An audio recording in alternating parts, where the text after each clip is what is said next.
The night was cold, sharp, and merciless, one of those nights when the world seemed too heavy for a single human heart to bear.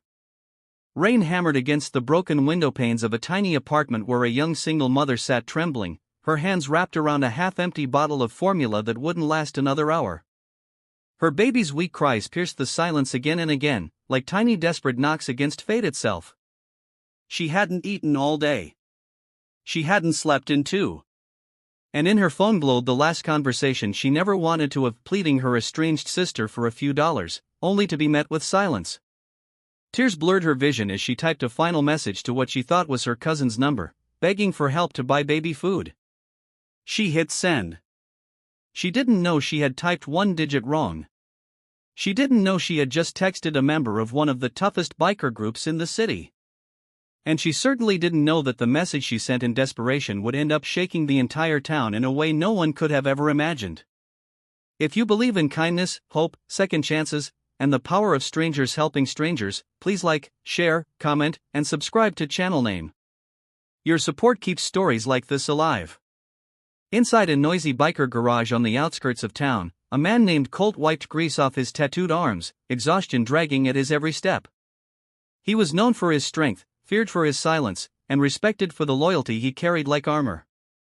His phone buzzed beside a metal toolbox. He expected a club update or a message about the next charity ride they were organizing. But when he picked it up, the screen displayed a trembling message that did not belong in the world of roaring engines and steel. A woman he didn't know was apologizing for bothering him, explaining she hadn't eaten in days, asking if he could lend her just $10 for baby formula until the next morning. Colt froze. He read the message again and again, each line cutting deeper than the last. He had seen hardship, but something about the raw desperation in those few words felt different. It reminded him of a past he had buried under years of stoic grit, a mother who had struggled alone, a childhood spent hungry and unnoticed, and a promise he had made to himself that one day, he would be the kind of man who helped people the world overlooked. Miles away, the mother, Emily, held her crying baby to her chest and whispered apologies into the darkness. The apartment was dim, cold, lifeless. The fridge held nothing but tap water in a cup and a half-open can of peas she was too ashamed to eat. She wrapped her baby tighter, guilt crushing her as she waited for a reply that might never come. She felt foolish for begging. She felt worthless for failing. She felt terrified that the world had abandoned her completely. She didn't know that her message hadn't just been delivered, it had been read by someone who couldn't ignore it. Colt didn't respond right away.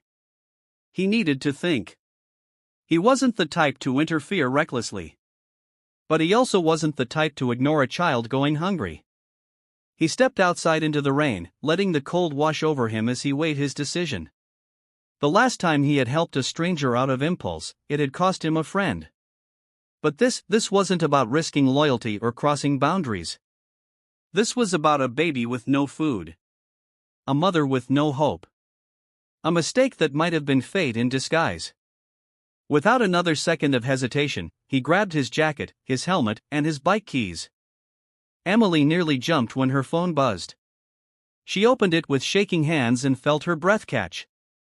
The reply was short, not emotional, not dramatic, just a simple message telling her he received her text, asking for her address, telling her he'd bring her what she needed. She stared at the screen, terrified it might be a trick, but she didn't have time for fear.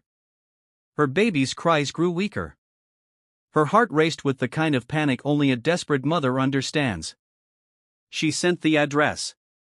Then she held her baby close and prayed she wasn't making the biggest mistake of her life.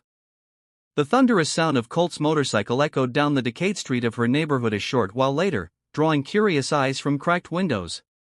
No one came here unless they had business, trouble, or nothing left to lose. He parked near the entrance, holding bags of groceries, formula, diapers, and even some warm ready-to-eat meals he grabbed on instinct.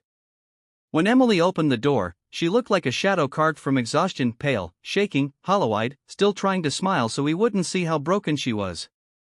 Colt wasn't easily shaken, but the sight hit him harder than any punch he had ever taken. This wasn't someone looking for handouts. This was someone drowning quietly, hoping someone would finally notice. He didn't stay long. He placed the bags in her doorway, nodded once, and turned to leave.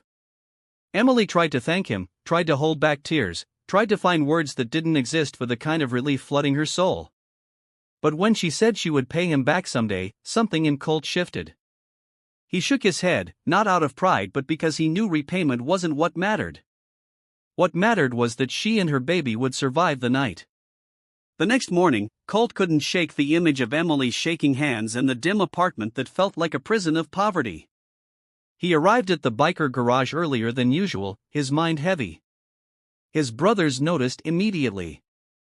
These men weren't just riders, they were veterans, single fathers, former addicts, recovering souls who knew struggle when they saw it. Colt shared the story, not the emotional details, just the facts. And in the way tight-knit biker communities often handled injustice, they didn't question, didn't hesitate, didn't argue. They acted. By noon that same day, 5 bikes thundered toward Emily's apartment complex. Residents peeked through windows expecting trouble but were stunned when the bikers began unloading boxes of food, baby supplies, cleaning items, and even clothes. They fixed her broken lock. They repaired her door. They cleaned her apartment. They assembled a crib that had been donated by one of the bikers whose children were grown now. This wasn't charity. This was redemption, community, humanity, rough around the edges but pure in intention. Emily cried silently behind her hands, overwhelmed. No one had helped her like this. No one had shown up. No one had cared. She had been invisible for so long that she didn't know how to exist under kindness. Each biker nodded respectfully, treating her not as a helpless woman but as a mother fighting for her child, a kind of strength they honored. In the following days, Colt returned occasionally, not to intrude but to make sure she had everything she needed. With every visit, Emily grew more stable. Her baby grew healthier. Her apartment became warmer. Her hope returned. Word spread throughout the town about what the biker group had done, not because the bikers bragged, but because neighbors talked, astonished by the transformation. But the most shocking part came weeks later. Emily received a knock on the door, and when she opened it, she found not Colt, not a biker, but a representative from a local community center. They told her someone had anonymously paid for her to complete a vocational training program, arranged childcare for her baby, and covered her rent for the next 3 months. She didn't need to guess who it was. She felt the tears before they fell. Colt didn't confirm it. He didn't need gratitude. He didn't need attention. He only needed to know she and her child would never face another night like the one she texted him by mistake. When Emily completed the program months later and secured a stable job, the entire biker group attended quietly from the back of the hall, cheering her on without stepping into the spotlight. She transformed from a woman trembling in the dark to a mother radiating strength, stability, and newfound confidence. And whenever she looked at her now healthy baby, she whispered silently to the universe, grateful that she had typed the wrong number that night.